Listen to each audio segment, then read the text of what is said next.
Around the World in 80 Days, Chapter 23, in which Passepartout's nose becomes outrageously long.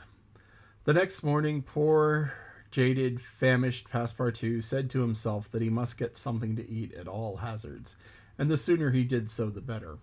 He might indeed sell his watch, but he would have starved first. Now or never he must use the strong, if not melodious voice which nature had bestowed upon him.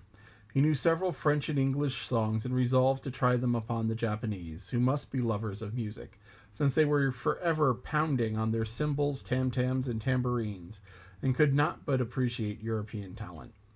It was perhaps rather early in the morning to get up a concert, but the audience, prematurely aroused from their slumbers, might not possibly pay their entertainer with a coin bearing the Mikado's features.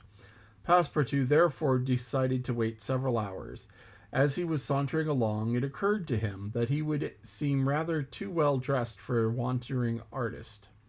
The idea struck him to change his garments for clothes more in harmony with his project, by which he might also get a little money to satisfy the immediate cravings of hunger.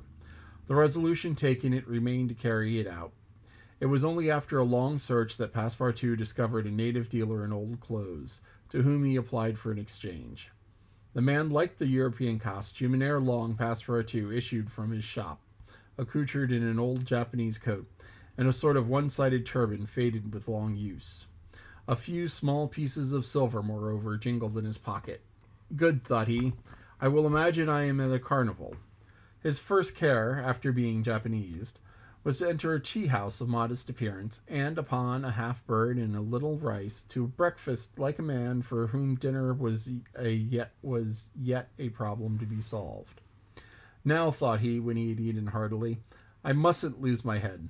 I can't sell this costume again for one still more Japanese. I must consider how to leave this country of the sun, of which I shall not retain the most delightful of memories, as quickly as possible. It occurred to him to visit the steamers which were about to leave for America. He would offer himself as a cook or a servant in payment of his passage and meals. Once in San Francisco, he would find some means of going on. The difficulty was how to traverse the 4,700 miles of the Pacific, which lay between Japan and the New World. Passepartout was not the man to let an idea go begging, and directed his steps toward the dock. But as he approached them, his project, which first had seemed so simple, began to grow more and more formidable to his mind. What need would they have of a cook or a servant on an American steamer? And what confidence would they put in him, dressed as he was? What references could he give? As he was reflecting in this wise, his eyes fell upon an immense placard, which a sort of clown was carrying through the streets. This placard, which was in English, read as follows: Acrobatic Japanese Troupe. Honorable William Battlecar, proprietor. Last representations prior to the departure of the United States of the Long Noses. The Long Noses. Under the direct patronage of the god Tingu. Great attraction. The United States, said Passepartout. That's just what I want. He followed the clown and soon found himself once more in the Japanese quarter. A quarter of an hour later he stopped before a large cabin adorned with several clusters of steamers, the exterior walls of which were designed to represent in violent colors and without perspective a company of jugglers. This was the Honorable William Battlecar's establishment. That gentleman was sort of a Barnum, director of a troupe of mountebanks, jugglers, clowns, acrobats, equilibrists, and gymnasts, who, according to the placard, was giving his last performances before leaving the Empire of the Sun for the States of the Union. Passepartout entered and asked for Mr. Battlecar, who straightway appeared in person. What do you want? Said he to Passepartout, whom he first took for a native. Would you like a servant, sir? Asked Passepartout. A servant? Cried Mr. Battlecar, caressing his thick gray beard which hung from his chin.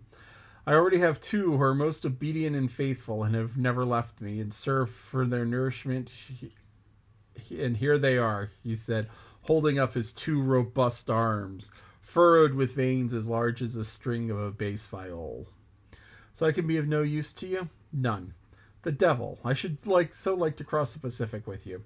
Ah, said the Honorable Mr. Battlecar, you are no more a Japanese than I am a monkey. Who are you dressed up that way? A man dresses as he can. That's true. You're a Frenchman, aren't you?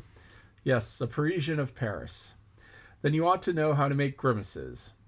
Why, replied Passepartout, a little vexed that his nationality should cause this question. We Frenchmen know how to make grimaces, it is true, but not any better than the Americans do. Well, if I can't take you as a servant, I can take you as a clown. You see, my friend, in France they exhibit foreign clowns, and in foreign parts French clowns. Ah, you're pretty strong, eh? Especially after a good meal. And you can sing? Yes, returned Passepartout, who had formerly been wont to sing in the streets. But can you sing, standing on your head, with a top spinning on your left foot and a saber balanced on your right?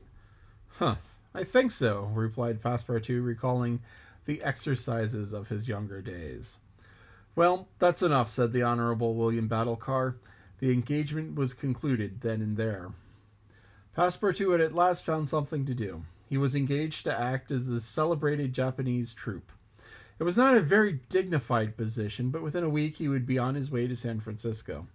The performance, so noisily announced by the Honorable Mr. Battle-Car, was to commence at 3 o'clock, and soon the deafening instruments of the Japanese orchestra resounded at the door.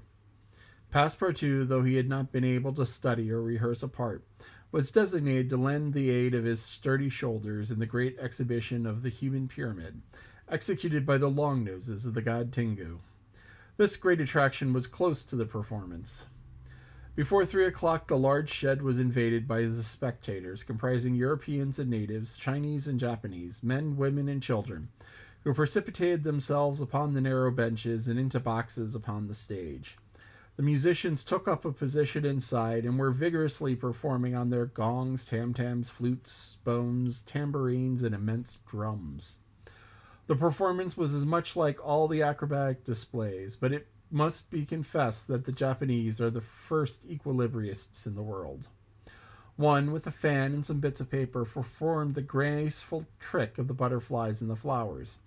Another traced in the air, with the odorous smoke of his pipe, a series of blue words which composed a compliment to the audience, while a third juggled with some lighted candles which he extinguished successively as they passed his lips, and relit again without interrupting for an instant his juggling. Another reproduced the most singular combinations with a spinning top. In his hands, revolving tops seemed to be animated with a life of their own. Their interminable whirling then ran over his pipe stems, the edges of the sabers, wires, and even hairs stretched across the stage. They turned around on the edges of large glasses, crossed bamboo ladders, disappeared into all corners, and produced strange musical effects by the combination of their various pitches of tone. The junglers tossed them in the air, threw them like shuttlecocks with wooden battledores, and yet they kept on spinning. They put them into their pockets and took them out, still whirling as before. It was useless to describe the astonishing performance of the acrobats and the gymnasts.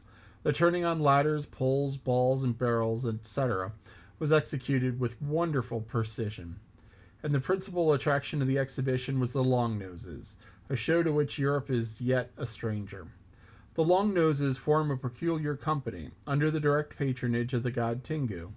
Attired after the fashion of the Middle Ages, they bore upon their shoulders a splendid pair of wings. But what especially distinguished them was the long noses which were fastened to their faces, and the uses of which they made them. The noses were made of bamboo and were 5, 6, or even 10 feet long. Some straight, others curved, some ribboned, and some having imitation warts upon them. It was upon these appendages, fixed tightly on their real noses, that they performed their gymnastic exercises. A dozen of these secretaries of Tengu lay flat upon their backs, and while others, dressed to represent lightning rods, came and frolicked on their noses, jumping from one to another, and performing the most skillful leapfrogs and somersaults. As a last scene, a human pyramid had been announced, in which 50 long noses were represent the car of Juggernaut. But instead of forming a pyramid by mounting each other's shoulders, the artists were to group themselves on top of the noses. It happened that the performer who had hitherto formed the base of the car had quit the troupe, and as, to fill his part, only strength and adroitness were necessary, Passepartout had been chosen to take his place. The poor fellow really felt sad when, melancholy reminiscent of his youth, he donned his costume, adored with vari-colored wigs, and fastened to his natural feature a false nose 6 feet long. But he cheered up when he thought that this nose was winning him something to eat. He went up upon the stage and took his place beside the rest who were to compose the base of the car of the Juggernaut. They all stretched themselves on the floor, their noses pointing to the ceiling. A second group of artists disposed themselves on these long appendages, and then a third above, and then a fourth, until a human monument reached the very cornices of the theater. It soon arose on the notices.